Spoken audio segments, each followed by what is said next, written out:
আমি যার নাম ডাকছি এবং তার তিনি হাত তুলবেন। মনোজ্ঞা লোহিওয়াল দিদি, এনডিটিভি। মনোজ্ঞা লোহিয়াল দিদি, এনডিটিভির।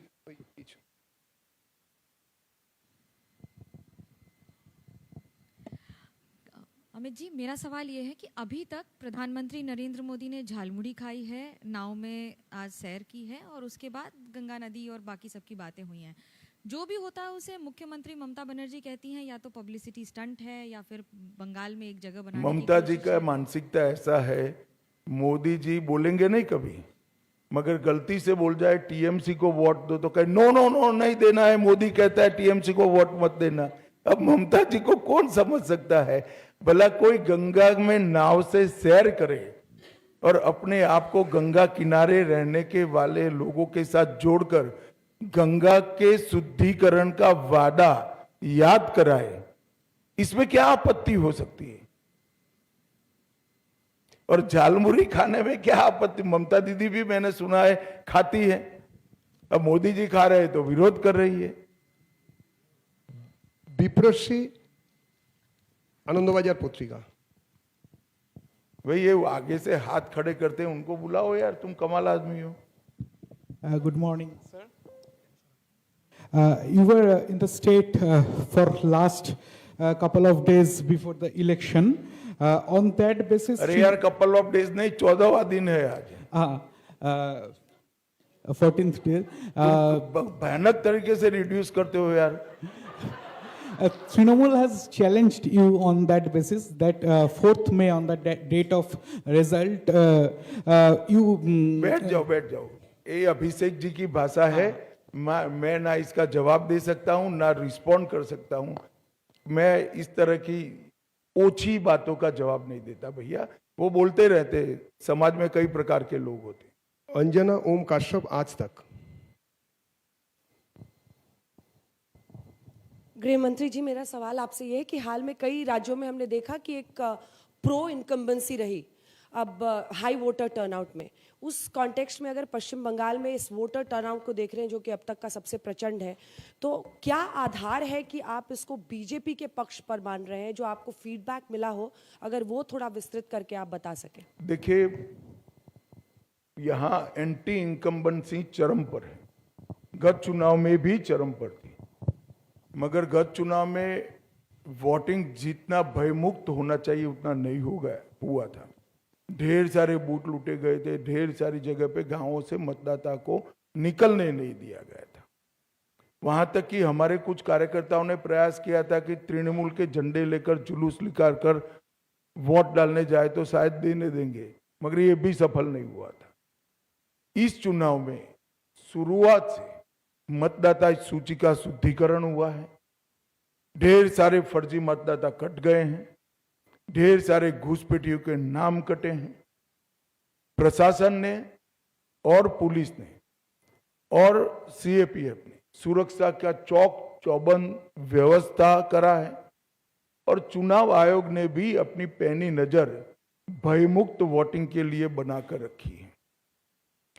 और इसके कारण मुझे पूरा भरोसा है कि जो रोष है, ये रोष की अभिव्यक्ति मुक्त मन से चुनाव में हुई है, परिणाम हमारे पक्ष में आए। सब्यसाची जोगाशंकर।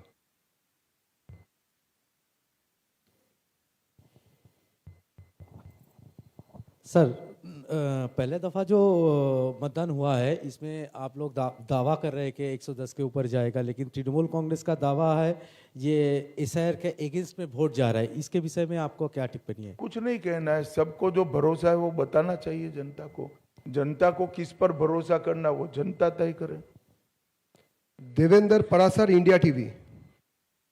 Devendra Parashar, India TV. हाँ, खड़ा करते हैं भैया, गुस्से मत हो यार, क्यों ममता दीदी जैसा करते हो? गृहमंत्री करता हूं मैं जी। आप अलाउ करें तो दो छोटे सवाल हैं मेरे। पहली बात तो ये है कि जैसा कि आपने बताया भी कितना वायलेंस होता था यहाँ पे, पिछले लोकसभा में भी हमने देखा कि जम्मू कश्मीर जैसा राज्य जो कि आतंकवाद से ग्रस्त है, वहाँ शांतिपूर्वक तरीके से चुनाव हुआ। बंगाल में तभी वायलेंस हुआ था, इस बार ऐसा नहीं हुआ। इसके पीछे सबसे बड़ी वजह क्या है और क्या उल्टा लटका कर सीधा करने वाला फॉर्मूला काम कर रहा है? और दूसरा सवाल मेरा ये है कि आमतौर पे बंगाल में बहुत सारे एनालिस्ट एक नैरेटिव चलाते हैं, north Bengal versus south Bengal, पुरुष वोटर बनाम महिला वोटर्स, यूथ बनाम बुजुर्ग। क्या इस बार के चुनाव में आप लोगों का जो फीडबैक है वो काम कर एक रहा है? मुश्त होकर बंगाल के सब आयु वर्ग के, सब जेंडर के और सब हिस्सों से मतदाता भारतीय जनता पार्टी को वोट दे रहे हैं। मैं 3 दिनों से प्रेसिडेंसी में घूम रहा हूं, 3 दिनों से।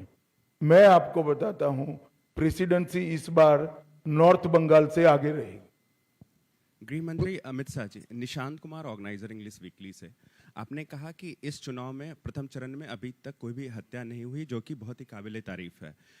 लेकिन कुछ जगहों पर जो भाजपा के कैंडिडेट हैं उनके ऊपर आक्रमण हुआ, अटैक हुआ। सेकेंड चरण में ऐसा ना हो ताकि जनता जो है और भी भरोसे के साथ भाजपा को वोट कर सके, इसको कैसे सुनिश्चित करेंगे? हमारा प्रतिनिधिमंडल आज चुनाव आयोग को मिलने वाला है। दूसरे चरण की व्यवस्था को और चुस्त करने के लिए हम चुनाव आयोग को हमारे सुझाव देने वाले। पीछे दे दो भाई, सेकंड रो में। अमित जी, आपने कहा कि आप 14 दिन से यहाँ पे हैं, शायद और 2-3 दिन यहाँ पे रहेंगे। पहली बार जो बंगाल में आपने इतना दिन बिताया, मैं आपसे पूछना चाहूंगा कि 3 ऐसे कुछ अनुभव आपका पास हुआ है जो पॉलिटिकल और अपॉलिटिकल है, जो आप अगले अपने पूरे जीवन तक याद रखेंगे बंगाल के बारे में, पॉलिटिकल और अपॉलिटिकल 3 अनुभव। देखिए, मैं कल का ही एक अनुभव बताता हूं। रोड शो में जबरदस्त भीड़ थी। किसी युवा व्यक्ति के लिए भी रोड शो में वहां खड़ा रहना ये बहुत कठिन था। शायद मैं न्यूट्रल मतदाता होता तो मैं भीड़ देखकर अपने घर चला जाता, वोट भाजपा को देता। इतनी भीड़ थी कल। एक वृद्ध माता जी, मेरा अंदाजे 80 साल की होगी, इतने धक्के खाकर वहां पर खड़ी थी। मैं अपनी धुन में गाड़ी में बैठ गया और उस वक्त मेरी नजर पड़ी कि माता जी कुछ हाथ हिलाकर कह रही है। मैं उतर कर गया। उन्होंने जिस प्रकार से मुझे आशीर्वाद दिया है, ये व्यक्तिगत बात नहीं है, ये भारतीय जनता पार्टी को उनका आशीर्वाद है। इतने धक्के खाकर भाजपा के समर्थन में वहां खड़ा रहना ही आशीर्वाद है। मगर फिर भी आगे आकर पुलिस की बैरिकेड को लगभग तोड़कर मिलकर आशीर्वाद दिया है। मैं मानता हूं ये मेरे जीवन का बहुत है। वो भी एक ऐसी ही माता जी ने